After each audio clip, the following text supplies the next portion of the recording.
Hello friends, നമ്മളിന്ന് ശോഭ സിറ്റിയിലാണ് കേട്ടോ ഇന്നത്തെ നമ്മളെ തെണ്ടിത്തിരിയിലുണ്ടായിരുന്നത്. അങ്ങനെ നമ്മൾ ഒരു 12 മണിയോടുകൂടി ശോഭ സിറ്റിയിലോട്ട് പോയി. വീട്ടിൽ നിന്ന് ഒരു 1:30 ആയപ്പോൾ അവിടെ എത്തിയിട്ടുണ്ടായിരുന്നു കേട്ടോ. അങ്ങനെ നമ്മൾ ശോഭ സിറ്റിയിലെ പാർക്കിങ്ങിലോട്ട് പോയിക്കൊണ്ടിരിക്കുകയാണ്. അപ്പോൾ ഇന്നിപ്പോൾ വെക്കേഷൻ ടൈമൊക്കെ ആയതുകൊണ്ട് ശോഭ സിറ്റിയിലെ പാർക്കിംഗ് ഒക്കെ നല്ല ഫുള്ളായിരുന്നു. എന്നാലും നമ്മൾ അഡ്ജസ്റ്റ് ചെയ്ത് ഒരു സ്ഥലത്തൊക്കെ വണ്ടി ഒതുക്കിയിട്ട് നമ്മളെ ശോഭ സിറ്റിയുടെ ഉള്ളിലോട്ട് കയറി. അപ്പം നമ്മളുടെ മാവേലിയുടെ നല്ല ഭംഗിയുള്ളൊരു രൂപം കണ്ടു. ഇതുപോലെ തന്നെ എല്ലാ ഫ്ലോറിലും ഓരോ മാവേലിനെ ഇവർ വെച്ചിട്ടുണ്ട് കേട്ടോ. അതൊക്കെ കാണാൻ നല്ല ഭംഗിയുണ്ടായിരുന്നു. പിന്നെ ഞങ്ങൾ ശോഭ സിറ്റിയിൽ എല്ലായിടത്തും മൊത്തം കറങ്ങി ഒക്കെ ഒന്ന് കണ്ട്. സത്യത്തിൽ നമ്മളിവിടെ ഒരു ഫോണിൻ്റെ സർവീസ് സെൻറ്ററിൽ വന്നതായിരുന്നു. അങ്ങനെ ആ സർവീസ് സെൻറ്ററിൻ്റെ അവിടെ എത്തിയപ്പോഴേക്കും അതിൽ ലഞ്ച് ബ്രേക്കായിട്ട് അവർ അടച്ചിട്ടേക്കായിരുന്നു. അപ്പം മൊത്തത്തിലൊന്ന് കറങ്ങി കണ്ടതിന് ശേഷം നമുക്ക് ലഞ്ച് ബ്രേക്കൊക്കെ കഴിഞ്ഞ് അങ്ങോട്ട് ചെല്ലാതെ വിചാരിച്ചു.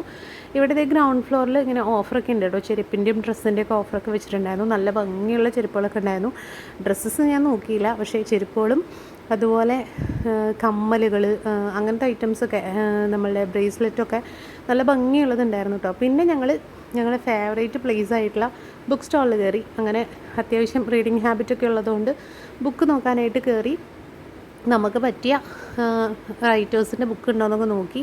ഞാൻ മെയിനായിട്ട് എടുക്കാറുള്ള ബെന്യാമിൻ്റെ ബുക്സാണ് കേട്ടോ. അപ്പോൾ അതൊക്കെ എടുത്ത് നമ്മൾ പിന്നെ അതിന് ശേഷം കോസ്മെറ്റിക്സിൻ്റെയൊക്കെ നമ്മളുടെ ക്രീമുകളും ഇതൊക്കെയുള്ള ഷോപ്പുകളിലൊക്കെ കയറി ജസ്റ്റ് കയറി നോക്കിയുള്ളൂ, വാങ്ങിച്ചൊന്നുമില്ല. കാരണം നല്ല കോസ്റ്റ്ലി ആയിരുന്നു. നല്ല സൂപ്പർ പ്രോഡക്റ്റ്സ് ഒക്കെ ഉണ്ട്, നല്ല ക്വാളിറ്റി പ്രോഡക്റ്റ്സ് ഒക്കെയാണ്.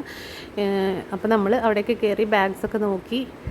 മൊത്തത്തിൽ ഷോപ്പിൻ്റെ ഉള്ളിലൊക്കെ എല്ലാ ഐറ്റംസൊക്കെ ഒന്ന് എടുത്ത് നോക്കി. അതിനുശേഷം നമ്മൾ പുറത്തേക്ക് ഇറങ്ങി.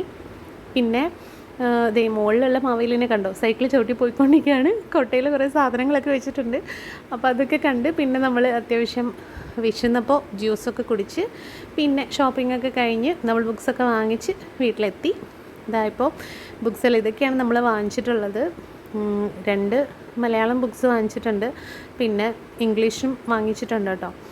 ഞാൻ മെയിനായിട്ട് വാങ്ങിച്ചേക്കുന്നത് ബെന്യാമിൻ്റെ ബുക്കാണ്, മുല്ലപ്പൂ നിറമുള്ള പകലുകൾ. അപ്പോൾ ഇതൊക്കെ ഒന്ന് വായിച്ചെടുക്കണം. പിന്നെ നമ്മൾ ബുക്സൊക്കെ നോക്കുന്നതിനിടയിൽ നമ്മളെ മിലിക്കുട്ടിയൊക്കെ അടുത്ത് വന്നിരുന്നു. ഏതൊക്കെ ബുക്കാണ് വാങ്ങിച്ചേക്കുന്നതെന്നൊക്കെ നോക്കി. ഇത്രയേ ഉള്ളൂ ഇന്നത്തെ ദിവസം. ഓക്കെ.